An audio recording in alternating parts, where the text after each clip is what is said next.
TRP ராஜா இன்னொரு சூப்பரான ஒரு விஷயத்தை கையில் எடுத்திருக்காரு. நமக்கு எந்த கம்பெனி வருதுன்னு முக்கியம் இல்ல, நமக்கு எப்படிப்பட்ட கம்பெனி வேணும்னு நாங்க ஸ்ட்ராட்டஜிக்கா அந்த கம்பெனியை மட்டும் கூப்பிடுறாங்களாம். இப்ப பத்திரிகை நண்பர்கள் நீங்க கேட்பீங்க, அண்ணா ஆந்திரா 10 போயிடுச்சு, தமிழ்நாடு 2 தான் வந்திருக்குன்னா, தம்பி நம்ம கேட்டதே 2 தான் அப்படிங்கிறார். இது வடிவேலு காமெடி மாதிரி இல்லைங்கண்ணா.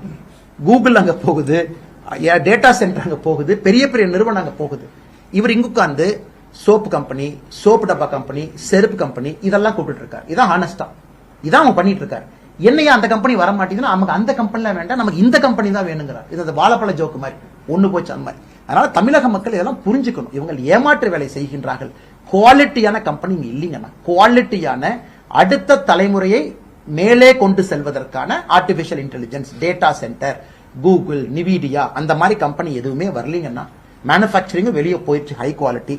இன்னும் அந்த 2-3 வியட்நாம் கம்பெனியை வச்சு சுத்திட்டு இருக்காங்க. ஒரு வின்ஃபெஸ்ட் ஒரு வியட்நாம் கம்பெனி எஸ்கேப் ஆயிட்டான். வந்துட்டு ஆபீஸ் உட்கார்ந்துட்டு தமிழ்நாடு தலைமைச் செயலகத்தில் டீயை குடிச்சிட்டு ஒரு 2 நாள் எஸ்கேப் ஆகி ஆந்திராக்கு போயிட்டாங்க.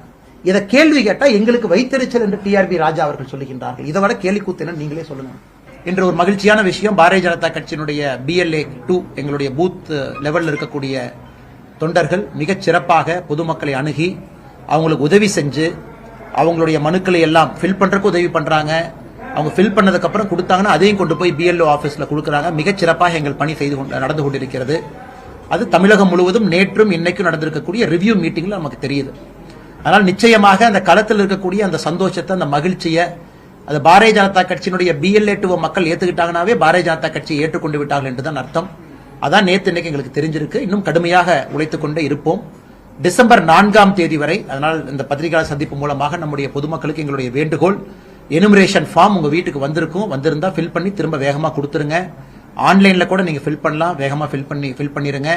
டிசம்பர் 4 வரைக்கும் தான் நேரம் இருக்கு. கொடுத்துட்டீங்கன்னா அதுக்கப்புறம் தற்காலிக வாக்காளர் பட்டியல் வெளியிடுவாங்க.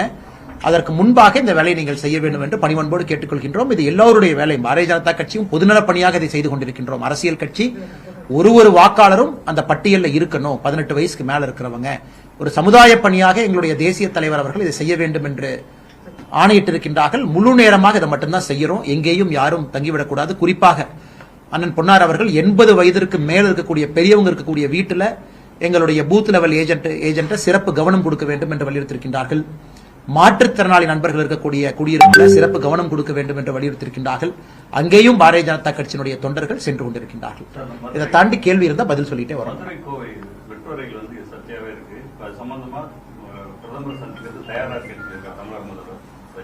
ஆனா பிரதமர் தமிழகத்திற்கு வரும் பொழுது பிரதமர் இங்கேயே வர்றாரு, சந்திக்கலாமே. அதாவது இதுக்கு ஒரு பழமொழி சொல்லுவாங்கன்னா, எல்லாம் சுத்தி வந்தாங்களாமா, கடைசியில் புதையல் அங்கேயே இருந்துச்சாமா. பிரதமர் அவர்கள் ராமநாதபுரம், ராமேஸ்வரம் வந்தாங்க. அன்னைக்கு முதலமைச்சர் அவங்க ஊட்டி போயிட்டாங்க. பிரதமர் அவர்கள் இன்னைக்கு அவங்க கோயம்புத்தூருக்கு வந்திருக்கிறாங்க. அன்னைக்கு முதலமைச்சர் அவங்க வரல. மற்ற மாநிலத்தில் எதிர்கட்சியாக இருந்தாலும் கூட முதலமைச்சர் வர்றாங்க, பேசுறாங்க, கருத்துக்களை சொல்றாங்க, வேண்டுகோள் வைக்கிறாங்க, அவங்களுடைய தரப்பு விஷயத்தை சொல்றாங்க. ஆனா கடந்த 2 முறையும் கூட தூத்துக்குடி, கடந்த முறை பிரதமர் அவர்கள் தூத்துக்குடிக்கு வந்தாங்க, அப்பொழுதும் முதலமைச்சர் வரல. ஆனால் எனக்கு தெரிந்து கடந்த 2-3 முறை பிரதமர் அவர்கள் வந்தும் கூட முதலமைச்சர் வரல. வேறு காரணம் சொன்னாங்க. இந்த முறை மினிஸ்டர் வெயிட்டிங்னு சொல்லிட்டு நம்முடைய வெள்ளக்கோவில் சாமிநாதன் அமைச்சர் அனுப்பியிருந்தாங்க. சோ புரோட்டோகால் படி அமைச்சர் வர்றாங்க, வணக்கம் சொல்றாங்க, கிளம்புறாங்க. அதனால் முதலமைச்சர் அவர்கள் தான் அவங்க இன்ஸ்டிடியூஷனை பயன்படுத்தி பிரதமர்கிட்ட முறையிடலாம், கேட்கலாம், அவங்க கருத்தை சொல்லலாம். ஆனா இந்த விஷயத்தை பொறுத்தவரை முதலமைச்சர் அவர்களுக்கு கோவையிலும் மதுரையிலும் மெட்ரோ வர வேண்டாம் என்கின்ற எண்ணம் தான் முதலமைச்சருக்கு இருக்கு. மெட்ரோ வர வேண்டும் என்கின்ற எண்ணம் இருந்தால் அந்த டீடைல்டு ப்ராஜெக்ட் ரிப்போர்ட் DPR சரியான முறையில தயாரிச்சு கொடுத்திருப்பாங்க. இவர் மேற்பார்வை பண்ணிருப்பார். இல்ல DPR நாங்க சரியா தான் கொடுத்தோம், நிராகரிச்சுட்டாங்கன்னு முதலமைச்சர் நினைச்சிருந்தா பிரதமரை சந்திச்சு முறையிட்டு இருப்பாங்க. அதனால் 2 இடத்திலும் கூட கவனம் கொடுக்காத முதலமைச்சர் அவர்கள் இன்னைக்கு அரசியலுக்காக நான் டெல்லி போய் பிரதமரை பார்ப்பேன், இங்க போய் பார்ப்பேன்னு சொல்றாங்க. பிரதமர் தமிழ்நாட்டுக்கே வரும்போது நீங்க பார்க்கல, டெல்லி போய் பார்த்து என்ன நீங்க செய்ய போறீங்க? அதனால் திரும்ப நாங்கள் சொல்லுகின்றோம், அந்த கடிதத்தை நாங்க வெளியிட்டு இருக்கிறோம். எங்க தலைவர்கள் பேசியிருக்கிறாங்க. எங்களுடைய கோயம்புத்தூர் தெற்கு தொகுதியினுடைய MLA மரியாதைக்குரிய வானதி ஸ்ரீனிவாசன் அக்கா பத்திரிகையாளர் சந்திப்பு நடத்தியிருக்கிறாங்க. என்ன பிரச்சனை, அவங்க கொடுத்த ரிப்போர்ட்ல என்ன தவறு, எல்லாமே சொல்லியிருக்கோம். நாமளும் பல இடத்துல பேசியிருக்கோம். ஆனால் மத்திய அரசு நிராகரித்து கொடுக்கவே மாட்டோம் என்று சொல்லவில்லை. நீங்கள் கொடுத்திருக்கக்கூடிய டீடைல்டு ப்ராஜெக்ட் ரிப்போர்ட் DPR என்று சொல்லக்கூடியது ஃபால்ட்டியா இருக்கு, அது வரைமுறைக்கு உட்பட்டதாக இல்லை, அதை சரி பண்ணுங்க. இந்த DPR அப்ரூவ் பண்ண முடியாதுன்னு தான் சொல்லியிருக்கிறாங்க. மாநில அரசு மறுபடியும் கலந்தோசிச்சு டெக்னிக்கல் எக்ஸ்பர்ட்ஸ் இருக்கிறாங்க, டிராபிக் எக்ஸ்பர்ட்ஸ் இருக்கிறாங்க, அவங்ககிட்டலாம் கலந்தாலோசித்து சரியான டிபிஆர் ப்ரிப்பேர் பண்ணி மத்திய அரசு கிட்ட மறுபடியும் சப்மிட் பண்ணணும். பாரதிய ஜனதா கட்சி ஏன்னா கோயம்புத்தூருடைய எம்எல்ஏ வாக்குறுதியா இருக்கு. அவங்களே சொல்றாங்க நாங்கள் மெட்ரோவுக்காக நிற்கின்றோம், நாங்க கோயம்புத்தூர் மக்களுக்காக இருக்கின்றோம், மதுரைக்காக இருக்கிறோம் நாங்க சொல்றோம். ஆனால் இவர்கள் தான் இதை வைத்து அரசியல் செய்து கொண்டிருக்கின்றார்களோ தவிர நாங்கள் அல்ல. மாநில உரிமை பறிப்பதிலே பாஜக கவனம் செலுத்துறாங்க. அதே போல நிதி பகிர்வும் தெரியாத தரதெல்லாம் சொல்லி எம்பி கனிமொழி சொல்லியிருக்காங்க. ஆனா கனிமொழி அக்கா அவர்கள் ஒரு மூத்த எம்பி, பலமுறை நாடாளுமன்றத்தில் இருந்திருக்கிறாங்க, பலமுறை பாராளுமன்றத்தில் பேசுறாங்க. அவர்களுக்கும் தெரியும் நிதி பகிர்வு தமிழகத்திற்கு சரியா கொடுக்கல அப்படின்னா எந்த ஆதாரத்தின் அடிப்படையில் பேசுறாங்கன்னா, ஒரு பினான்ஸ் கமிஷன் அதை பிரசிடென்ட் ஆஃப் இந்தியா போடுறாங்க ஜனாதிபதி. இப்ப புது பினான்ஸ் கமிஷன் போட்டிருக்கிறாங்க, சமீபத்தில் பிரதமரை சந்திச்சிருக்கிறாங்க, நீங்க பாத்தீங்க. அவங்க எல்லா மாநிலத்துக்கும் டூர் பண்றாங்க, பினான்ஸ் செக்ரட்டரி எல்லாம் பாக்குறாங்க மாநிலத்துல. அதன் பிறகு ஒரு ஃபார்முலா அப்ரோச்சை கொண்டு வர்றாங்க. அதை ஜனாதிபதி ஏத்துக்கிறாங்க, அதை மத்திய அரசு ஏத்துக்கிறாங்க. அந்த ஃபார்முலா படி தான் இத்தனை காலமாக நிதி பகிர்வு நடந்து கொண்டிருக்கிறது. இது காலங்காலமாக யூபிஎல்லும் சரி என்டிஎல்லும் சரி. எனவே கனிமொழி அவர்கள் புதிதாக எண்ணம் குற்றம் சாட்டியிருக்கின்றார்கள். குறிப்பாக இப்ப இருக்கக்கூடிய காலகட்டத்தில் இன்னைக்கு நீங்க பாத்தீங்கன்னா தான் பெர்ஃபார்மன்ஸுக்கு என்டிஏ நாம 10 வருஷத்துல தான் பினான்ஸ் கமிஷன்ல பெர்ஃபார்மன்ஸ்க்கு இன்சென்டிவ் கொடுக்கிறோம். இதுக்கு முன்னாடி பெர்ஃபார்மன்ஸ்க்கு இன்சென்டிவ் இல்லை, மக்கள் தொகைக்கு அதிகமாக முக்கியத்துவம் இருந்ததையும் மாத்தி இருக்கும். 1971 சென்சஸ் பாப்புலேஷன் எடுத்திருக்கோம், 2011 சென்சஸ் பாப்புலேஷன் எடுத்திருக்கோம். இதெல்லாம் பிரதமர் அவர்கள் செஞ்சிருக்கிறாங்க. 32% இருந்த நிதி பகிர்வு என்பது 42 விழுக்காடு நம்முடைய மோடி அவர்கள் வந்த பிறகுதான் 10 ஆண்டுகள்ல 42 விழுக்காடா உயர்த்தி இருக்கிறாங்க. இது கனிமொழி அவர்களுக்கு தெரியும், தெரிஞ்சும் ஏன் போய் சொல்றாங்க. அடுத்து தமிழகத்தை வேண்டும் என்று எங்க வஞ்சிட்டாங்க. இன்னைக்கு மெட்ரோவை பத்தி நம்ம பத்திரிகை நண்பர்கள் மூத்த நண்பர்கள் சொல்றேன், உங்களுக்கு தெரிஞ்சதுதாங்கண்ணா. இந்தியாவில் நடைபெற்ற மெட்ரோவுக்கு மிக அதிகமாக நிதி கொடுத்த ஒரு மெட்ரோ சென்னை மெட்ரோ. பெங்களூருக்கு அவ்வளவு நிதி கொடுக்கல. வேற எந்த மெட்ரோவுக்கும் கொடுக்கப்படாத நிதி ஃபேஸ் 2 சென்னை மெட்ரோக்கு மத்திய அரசு கொடுத்திருக்கிறாங்க. அதையும் மனோகர்லால் கட்டர் அவர்கள் வெளிப்படையா சொல்லியிருக்கிறாங்க. இந்தியாவில் அதிகப்படியாக ஒரு ஃபேஸுக்கு நாங்கள் ஒதுக்கிய பணம் சென்னை மெட்ரோ ஃபேஸ் 2. அப்படி இருக்கும்போது மத்திய அரசு எங்க ஏற்றம் தாழ்வு பார்த்தாங்க, எங்க கொடுக்க கூடாதுன்னு சொன்னாங்கன்னா. அதனால அரசியலுக்காக கனிமொழி அவர்கள் தன்னுடைய தம்பி முதலமைச்சர் ஸ்டாலின் அவர்கள் 4 ஆண்டு காலமாக என்ன பண்ணி செஞ்சாங்கன்னு அவங்களால சொல்ல முடியல. மறுபடியும் மத்திய அரசின் மீது குறை சொல்லி தான் தேர்தலை சந்திக்க வேண்டும் என்று நினைக்கின்றார்கள். அவர்களுக்கு இந்த தேர்தலில் மக்கள் பாடம் புகட்டுவார்கள்.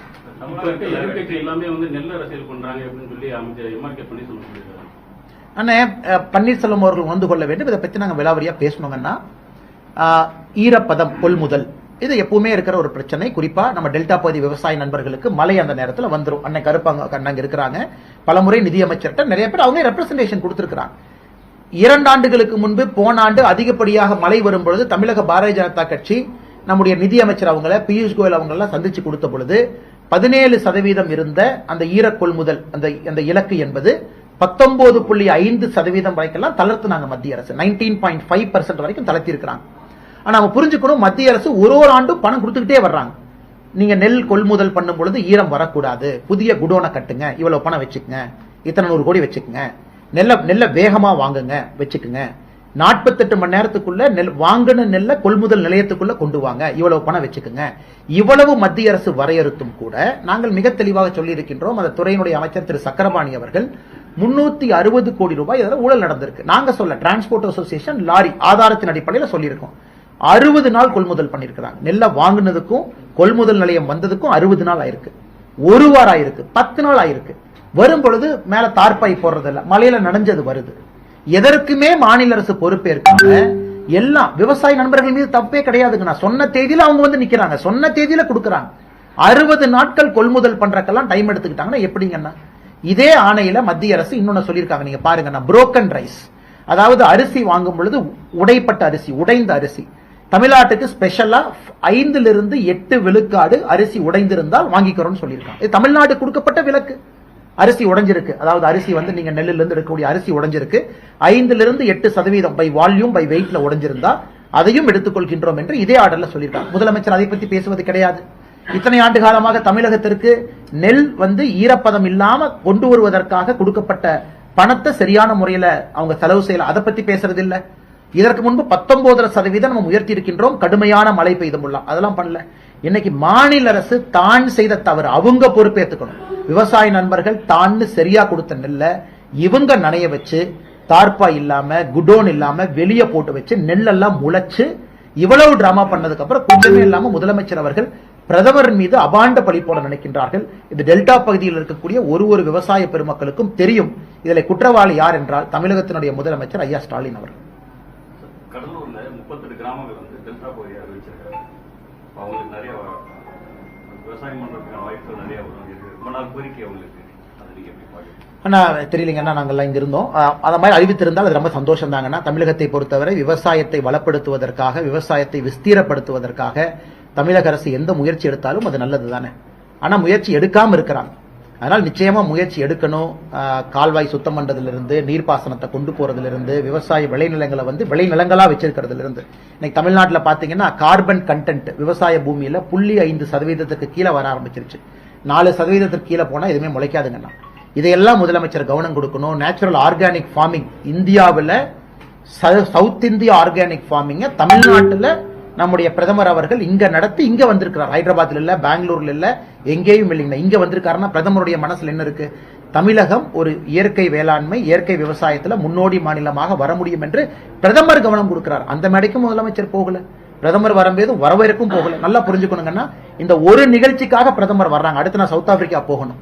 இந்த ஒரு நிகழ்ச்சிக்காக மட்டும் 2 மணி நேரம் விவசாய நண்பர்களுக்கு முக்கியத்துவம் கொடுத்து ஒரே நிகழ்வுக்காக இயற்கை விவசாயத்துக்கு தமிழ்நாட்டுக்கு வந்துட்டு போறாங்கன்னா பிரதமர் அவர்கள் விவசாயத்துக்கு எவ்வளவு முன்னுரிமை கொடுக்கறாங்க நீங்களே யோசிச்சு பாருங்க.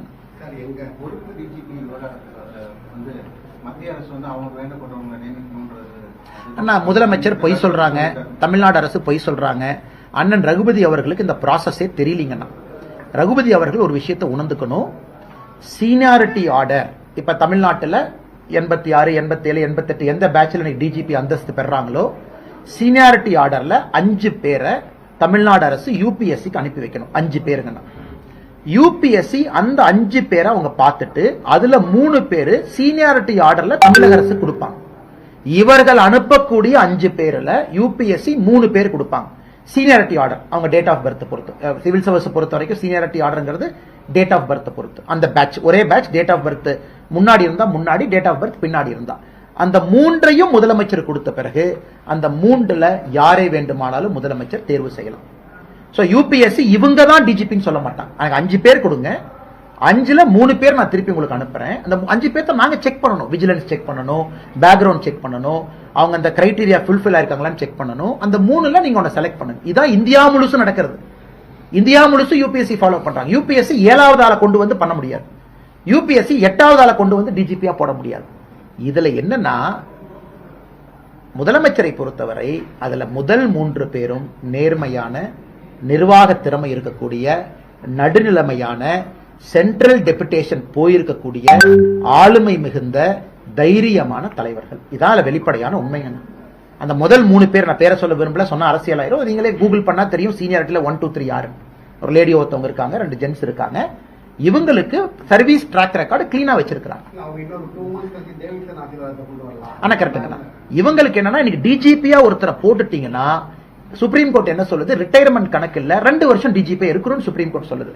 59 வயசு 8 மாசத்துல நீங்க டிஜிபியா போட்டுட்டீங்கன்னா அவங்க 4 மாசம் ரிட்டையர் ஆக மாட்டாங்க, 2 வருஷம் பணி புரிவாங்க. Supreme கோர்ட்டுடைய judgement. முதலமைச்சர் அப்படியே சொல்லி சொல்லி சொல்லி சொல்லி அந்த சீனியாரிட்டி ஃபர்ஸ்ட் இருக்கிறவர் அதுக்குள்ள ரிட்டையர் ஆயிடுவார்.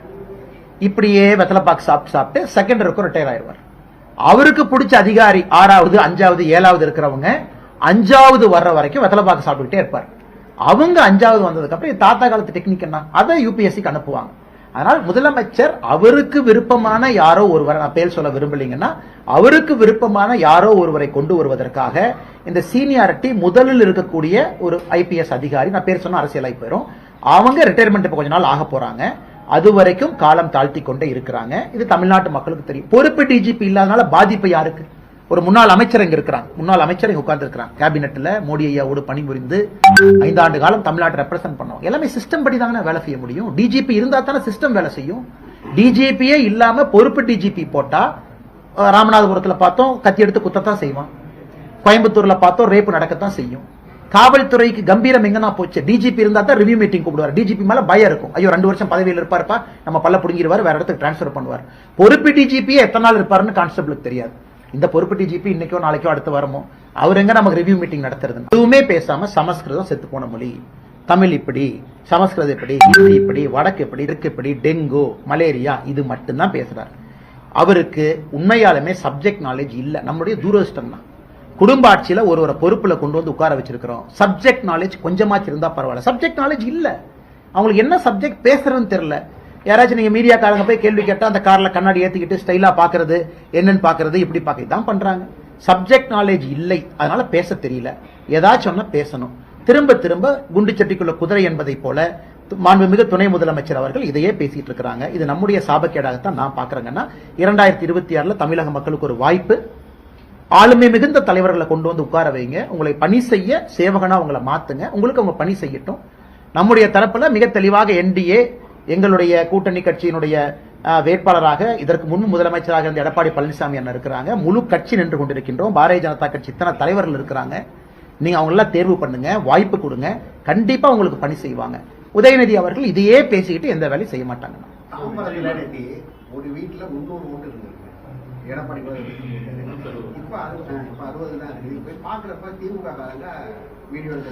இப்ப திமுக காரங்க பல இடத்துல நம்முடைய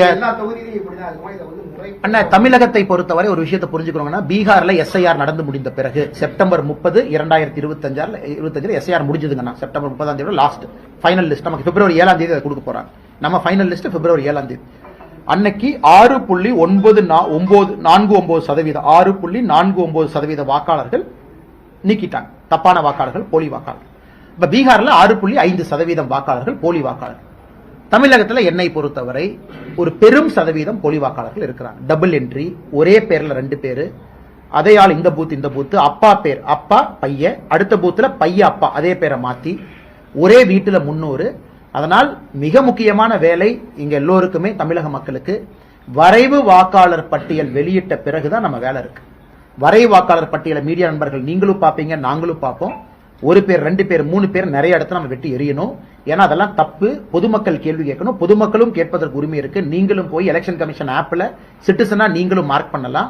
நாம் எல்லோரும் சேர்ந்து இந்த பணியை செய்து வாக்காளர் பட்டியலை சுத்தகரம் பண்ணி சுத்தமா அதை வைப்பாங்கன்னா நேர்மையானவர்கள் நல்ல தலைவர்களை தேர்ந்தெடுப்பதற்கு வாக்காளர் பட்டியல் உதவி செய்யட்டும். அதே நேரத்தில் வருவாய்த்துறையினர் போராட்டத்தில் ஈடுபட்டாங்க. பணிச்சுமை அதிகமாக கேரளால உதாரணத்திற்கு கேரளால இதே ஸ்டைலுங்கன்னா கம்யூனிஸ்ட் கண்ணூர்ல ஒரு பிஎல்ஓ அவர் அரசு அதிகாரி assistant teacher assistant head master கண்ணூர்ல சூசைட் பண்ணிக்கிட்டார். உடனே கம்யூனிஸ்ட்காரங்க வீட்டுக்கு போறாங்க.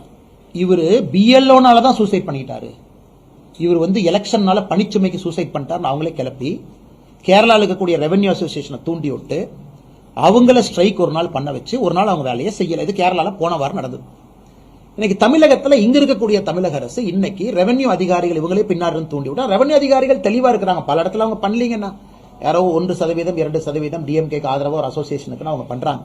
நிறைய ரெவென்யூ அதிகாரி களத்துல வேலை செய்யறாங்க. தமிழ்நாட்டில் பாத்தீங்கன்னா 95% ஃபார்ம் கொடுத்துட்டாங்கன்னா 95% எனுமரேஷன் ஃபார்ம் கொடுத்துட்டாங்க. இன்னும் 5% தான் கொடுக்கப்பட இருக்கிறது. அதனால் இது சும்மா அரசியலுக்காக திராவிட முன்னேற்ற கழகம் இந்த டிராமாவை பண்றாங்க. அதனால் எல்லா அதிகாரிகளும் தன்னுடைய கடமையாகத்தான் அதை செய்யறாங்க. இன்னைக்கு காலையில் ஒரு வீட்டுக்கு போயிருந்தோம். அசிஸ்டன்ட் பிரின்சிபல் மேடம் அவங்க இன்னைக்கு சனிக்கிழமை அவங்களுடைய ஸ்கூல்ல ஓட்டர் ரெஜிஸ்ட்ரேஷன் நடந்துகிட்டு இருக்கு. அவங்க ஸ்கூலுக்கு போறாங்க சனிக்கிழமை. எத்தனையோ அதிகாரி லீவ்ல போறாங்கன்னு அவங்களையும் நம்ம பாராட்டணும். எத்தனையோ அதிகாரி இத்தனை பணிச்சுமையில சனிக்கிழமை ஞாயிற்றுக்கிழமை நமக்காக வேலை பார்க்கறாங்க. 68,000 பேர் வேலை பார்க்கறாங்க. 68,000 பிஎல்ஓ வேலை பார்க்கறாங்கன்னா கிட்டத்தட்ட 1000க்கும் மேற்பட்ட அதிகாரிகள் நேரடியா வேலை பார்க்கறாங்க. சனிக்கிழமை வேலை பார்க்கறாங்க, ஞாயிற்றுக்கிழமை வேலை. அவங்களையும் நம்ம பாராட்டணும்.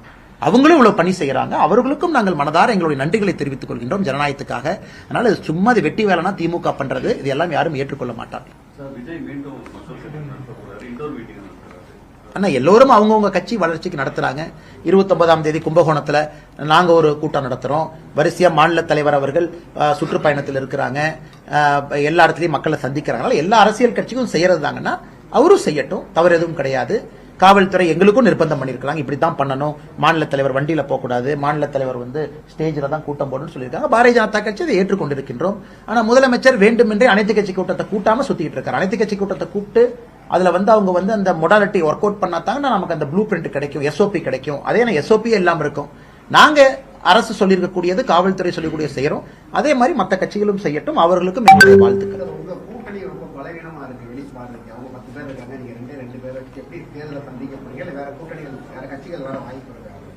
ஆனா இப்படி சொல்றேனே 10 காய்கறினே அரை கிலோ 10 சேர்ந்தா 5 கிலோனே.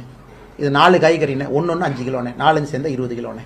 தராசத்துல வச்சீங்கன்னா அந்த 4 காய்கறி ரொம்ப பெருசா இருக்கும். அந்த அர்த்தத்தில் தான் நாம சொல்றோம், எத்தனை பேர் நம்பர் என்பது முக்கியம் இல்ல, எங்ககிட்ட ஆக்கப்பூர்வமாக தலைவர்கள் ஆளுமை மிகுந்தவர்கள் நம்மோடு இருக்கின்றார்கள்.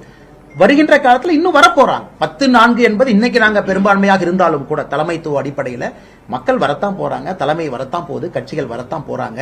அது முக்கியம் கிடையாது. நாங்க 10 பேர் இருக்கோம் 10 பேர் இருக்கோம் இல்ல, 1/2 கேஜி காய்கறி வச்சுக்கிட்டு 10 பேர்னா அது நான் எத்தனை கேஜிங்க? அது 5 கேஜி தானே, நம்ம 20 கேஜி இருக்கும். அதனால நீங்க பொறுத்திருந்து பாருங்க, மக்களுடைய வாக்கு தேசிய ஜனநாயக கூட்டணிக்கு தான் வரும். அண்ணா தலைவா இது அப்புறம் பேசுவோம், இதை முடிச்சுக்கலாம். கடைசி கேள்வி. சரி அண்ணா, நீங்க பழைய தேர்தல் வச்சு சொல்றீங்க அண்ணா, ஏத்துக்கிறேன். 2019 டிஎம்கே கூட்டணி 53% வாங்கினாங்க, 2024 46% வாங்கினாங்க, கீழே வந்திருக்கிறாங்க. 2021 வாங்கியிருக்கிறாங்க, 2026 கீழே வர போறாங்க. அதனால் எங்களை பொறுத்தவரை டிஎம்கேக்கு எதிரான அலை உருவான பிறகு மக்கள் அதெல்லாம் பார்க்க மாட்டாங்க. ஆனா அலை உருவான பிறகு நாங்க எதிர்த்து தான் ஓட்டு போடுவோம் முடிவுக்கு இன்னைக்கு வந்துட்டாங்க. இன்னும் வேலை செய்ய வேண்டி இருக்கு, நாங்க செய்யறோம். இன்னைக்கே எல்லாம் நம்ம ஜெயிச்சிரோம்னு சொல்லி இன்னும் கொஞ்சம் பண்ணி இருக்கு, செஞ்சுக்கிட்டு இருக்கோம். தலைவர்கள் எல்லா பக்கம் போகணும், பார்க்கணும், எல்லா வேலையும் செய்யணும், எல்லா பூத்துலையும் அடிப்படை வேலையை செய்யணும். நாங்கள் மார்ச் ஏப்ரல் வரும்பொழுது தயாராக யுத்த களத்தில் நிற்போம். நிச்சயமாக தமிழக மக்களுடைய வாக்கு தேசிய ஜனநாயக கூட்டணிக்கு வரத்தான் தேர்தல்ல நீங்க வந்து பாமகவை போய் உங்க அணிக்கு இழுத்துட்டு வந்தீங்க. இப்ப 2 பேரா பிரிஞ்சிருக்காங்க. நீங்க சமாதான பேச்சுவார்த்தை அண்ணா, இதை பத்தி எங்க தலைவர் இருக்காங்கன்னா, முக்கியமான தலைவர்கள் அவங்க பேசுவாங்கன்னா, பாட்டாளி மக்கள் கட்சி மிக முக்கியமான ஒரு கட்சி, மிகுந்த பெருமை வாய்ந்த ஒரு கட்சி. எப்பொழுதும் பாரத பிரதமர் ஐயா நரேந்திர மோடி அவர்கள் மீது பெரும் மதிப்பு வைத்திருக்கக்கூடிய கட்சி. மோடி ஐயா அவர்கள் டாக்டர் ஐயாவின் மீது பெரிய மதிப்பு வச்சிருக்காங்க, அது உங்களுக்கு தெரியும். சின்ன கூட சொல்றேன், டாக்டர் ஐயா அதற்கு முன்பு வாஜ்பேயியா இருந்த பொழுது பாராளுமன்றத்தில் டாக்டர் ஐயாவை பார்க்க வாஜ்பேயியா விரும்புறாங்க. அப்ப டாக்டர் ஐயா சொல்றாங்க, நான் பார்லிமெண்ட்டுக்குள்ள வரமாட்டேனுங்க, நான் சட்டமன்றத்துக்குள்ள வரமாட்டேன்னு ஒரு சபதம் எடுத்திருக்கேன். அப்ப வாஜ்பேயி ஐயா பார்லிமெண்ட்ல இருந்து அவங்க தொண்டர்கள் தான் இன்வால்வ் பண்ணிருக்காங்க. நாமக்கல்ல ராஜேஷ் ஒரு எம்பி இருக்காரு, என்ன சொல்றாரு, யாரோ ஒருத்தர் தடுத்தாங்களாமா, கூப்பிட்டு சொல்லுங்க. கரூர்ல ஒரு அமைச்சர் இருக்காரு, நாங்க ஆட்சிக்கு 10 மணிக்கு வருவாங்களாமா, 10:10 மாட்டு வண்டி விட்டு எல்லாத்தையும் அள்ளிட்டுவான்னு சொல்லுவாங்களாம். இப்படித்தான் அவங்க நடத்துறாங்க. அதனால எல்லா மக்கள் கோவத்தில் இருக்காங்கன்னா பொறுத்து வந்து பாருங்க. நன்றிங்க அண்ணா. முதலமைச்சர் டிஆர் பி ராஜா உட்கார்ந்து மீட்டிங் போடுறாரு. வியட்நாம்ல இருந்து ஒரு கம்பெனி இங்க வரணும், மீட்டிங் போட்டு ட்விட்டர்ல போட்டோ போட்டிருக்காரு. எல்லாம் பேசிட்டோம், 20,000 வேலை வாய்ப்பு உருவாக்க போறாங்க, அவங்க வருவாங்க இவங்க வருவாங்க. அதை பார்த்தா 3 நாள் கழிச்சு அதே கம்பெனியை சந்திரபாபு நாயுடு அவருடைய மகன் நர லோகேஷ் அவங்க ஆந்திரா கொண்டு போயிட்டாங்க. நாங்க அதுக்கு ட்வீட் போட்டோம், ஏங்க நீங்க கம்பெனியை கூப்பிட்டு மீட்டிங் போட்டீங்க, மீட்டிங்ல டிஆர்பி ராஜா நீங்களே உட்கார்ந்து இருக்கீங்க, நீங்களே ட்விட்டர்ல போட்டோ போடுறீங்க, அப்பா ஜெயிச்சிட்டோம், 20,000 வேலை வந்துருச்சு. 3 நாள் கழிச்சு ஆந்திராக்கு போயிட்டாங்க. நாங்க உங்களுக்கு தமிழக பாரதிய ஜனதா கட்சி சார்பா கேள்வி கேட்கிறோம், என்னையா நீங்க கவர்மெண்ட் நடத்துறீங்க, நம்ம ஊருக்கு வரதுல. அதுக்கு டிஆர்பி ராஜா என்ன சொல்றாங்க, அந்த ஆட்சியின் மீது பாரதிய ஜனதா கட்சிக்கு வைத்திருச்சலாமா எங்களுக்கு. அதனால அவங்க செய்யக்கூடிய நல்ல வேலையை முறியடிப்பதற்காக நாங்க பொய் சொல்றோமா? ஆனா அவங்க செஞ்சதை நாங்க சொல்றோம். இப்படித்தான் அவங்க எல்லாம் பொய் வேலையாக சொல்கின்றார். இன்னைக்கு டிஆர்பி ராஜா இன்னொரு சூப்பரான ஒரு விஷயத்தை கையில் எடுத்திருக்காரு. நமக்கு எந்த கம்பெனி வருதுன்னு முக்கியம் இல்ல, நமக்கு எப்படிப்பட்ட கம்பெனி வேணும்னு நாங்க ஸ்ட்ராட்டஜிக்கா அந்த கம்பெனியை மட்டும் கூப்பிடுறாங்களாம். இப்ப பத்திரிகை நண்பர்கள் நீங்க கேட்பீங்க, ஆந்திராக்கு 10 போயிடுச்சு, தமிழ்நாடு 2 தான் வந்திருக்குன்னா, தம்பி நம்ம கேட்டதே 2 தான் அப்படிங்கிறார். இது வடிவேலு காமெடி மாதிரி இல்லைங்கன்னா, கூகுள் அங்க போகுது, டேட்டா சென்டர் அங்க போகுது, பெரிய பெரிய நிறுவனம் அங்க போகுது. இவர் இங்க உட்கார்ந்து சோப்பு கம்பெனி, சோப்பு டப்பா கம்பெனி, செருப்பு கம்பெனி இதெல்லாம் கூப்பிட்டு இருக்காரு. இதான் ஹானஸ்டா, இதான் அவங்க பண்ணிட்டு இருக்காரு. என்னையா அந்த கம்பெனி வர மாட்டேங்குதுன்னா, நமக்கு அந்த கம்பெனில வேண்டாம், நமக்கு இந்த கம்பெனி தான் வேணுங்கிறார். இது அந்த வாழைப்பழ ஜோக்கு மாதிரி ஒண்ணு போச்சு அந்த மாதிரி. அதனால தமிழக மக்கள் இதெல்லாம் புரிஞ்சுக்கணும். இவங்க ஏமாற்று வேலை செய்கின்றார்கள். குவாலிட்டியான கம்பெனி இங்க இல்லைங்கன்னா, குவாலிட்டியான அடுத்த தலைமுறையை மேலே கொண்டு செல்வதற்கான artificial intelligence, data centre, Google, நிவிடியா அந்த மாதிரி கம்பெனி எதுவுமே வரலீங்கன்னா, மேனுஃபேக்சரிங் வெளியே போயிடுச்சு ஹை குவாலிட்டி. இன்னும் அந்த 2-3 வியட்நாம் கம்பெனியை வச்சு சுத்திட்டு இருக்காங்க. ஒரு வின்ஃபெஸ்ட் ஒரு வியட்நாம் கம்பெனி எஸ்கேப் ஆயிட்டான், வந்துட்டு ஆபீஸ் உட்கார்ந்துட்டு தமிழ்நாடு தலைமைச் செயலகத்தில் டீயை குடிச்சிட்டு ஒரு 2 நாள் எஸ்கேப் ஆகி ஆந்திராக்கு போயிட்டாங்க. இதை கேள்வி கேட்டா எங்களுக்கு வைத்தறிச்சல் என்று டிஆர்பி ராஜா அவர்கள் சொல்லுகின்றார்கள். இதை விட கேலி கூத்து என்ன நீங்களே சொல்லுங்க, இதை விட கேலி கூத்து சொல்லுங்க. நாங்க போட்டோ போட்டு கேட்கிறோம். மதுபான கடை குறைக்கிறேன்னு சொல்லிட்டு இப்ப தமிழகத்துல பாத்தீங்கன்னா 11 to 11 சொல்லி இப்ப கடை வைக்கணும். திருச்சி மாவட்டத்துல 10க்கும் மேற்பட்ட கடை தேசிய நெடுஞ்சாலையிலே இருக்கு. இதை எடுத்து இருந்த போராட்டம் பண்றீங்களா? தொடர்ந்து பாரதிய ஜனதா கட்சி நாங்க பேசிட்டு இருக்கோங்கன்னா, தொடர்ந்து இதை நாங்க பல இடத்துல கண்டிச்சிருக்கிறோம், பேசிக்கிட்டே இருக்கிறோம். ஒரு லெவலுக்கு மேல மக்கள் இதையெல்லாம் கவனித்துக் கொண்டிருக்கின்றார்கள் என்று நம்புகின்றோம். நாங்க பேசுறோம், சண்டை போடுறோம், மக்கள்கிட்ட ஆரோக்கியமான விஷயத்த சொல்றோம், இதெல்லாம் வேண்டான்னு சொல்றோம். மக்கள் இதை கவனிக்கிறாங்கன்னு நாங்க நம்புறோம். என்னதான் ஆட்டம் போட்டா இன்னும் ஒரு 5 மாதங்கள் தான். மதுபானத்தினால கொலைக்கும் அதுக்கும் சம்பந்தம் இருக்கு, மதுபானத்திற்கும் கஞ்சா புழக்கத்துக்கும் சம்பந்தம் இருக்கு. இதெல்லாமே இன்டர்லிங்க்டுங்கண்ணா. இதற்கு மூலக்கருவாக இன்னைக்கு மதுபான கடைகள் இருக்கு. இன்னைக்கு பெண்களுக்கு 6 மணிக்கு மேல பாதுகாப்பு இல்லை, அதற்கும் மதுபான கடைகள் ஒரு காரணம். அதனால் நிச்சயமாக, ஏன்னா அவங்கள பொறுத்த வரைக்கும் திமுக நடத்தக்கூடிய சாராய ஆலைகள்ல ஆஃப்டேக் பண்ணணும், இன்டேக் பண்ணணும், ஆஃப்டேக் பண்ணணும், அதுக்காக நடத்துறாங்க. நான் போன டைமே சொல்லியிருந்தேன், ஒரு மூத்த அமைச்சர் திமுகவுடைய பொருளாளர் யாருங்கன்னா TR பாலு, அவங்க நம்ம டிஃபமேஷன் கேஸ் கோர்ட்டுக்கு ஒரு கார்ல வந்தார். எந்த கார்ல வந்தாருன்னா கிங்ஸ் டிஸ்லரி அந்த கம்பெனியினுடைய கார்ல வர்றார். திமுகவுடைய பொருளாளர் டிஃபமேஷன் கேஸுக்கு சைதாப்பேட்டை கோர்ட்டுக்கு வர்ற கார்னுடைய எண் எடுத்து பாத்தீங்கன்னா அது ரெஜிஸ்டர் ஆயிருக்கிறதே ஒரு சாராய ஆலை. அதுலயே தெரியுதேனா, இதுலயே லட்சம் தெரியுது இல்லைங்கண்ணா. இப்படித்தான் இருக்காங்க தமிழக மக்கள், இதெல்லாம் கவனிக்கிறாங்க, நாங்க நம்புறோம். ஆனா தலைவர்கள் இருக்கிறாங்க, மாநில தலைவர் தான் அதற்கு சரியான நபர், சரியான தலைவர் இதை பற்றி பேசுவதற்கு. அதனால இந்த கேள்வியை மாநில தலைவர் அவர்கள் நீங்க சரியான நேரத்தில் கேளுங்கன்னா அவங்க பதில் சொல்லுவாங்க.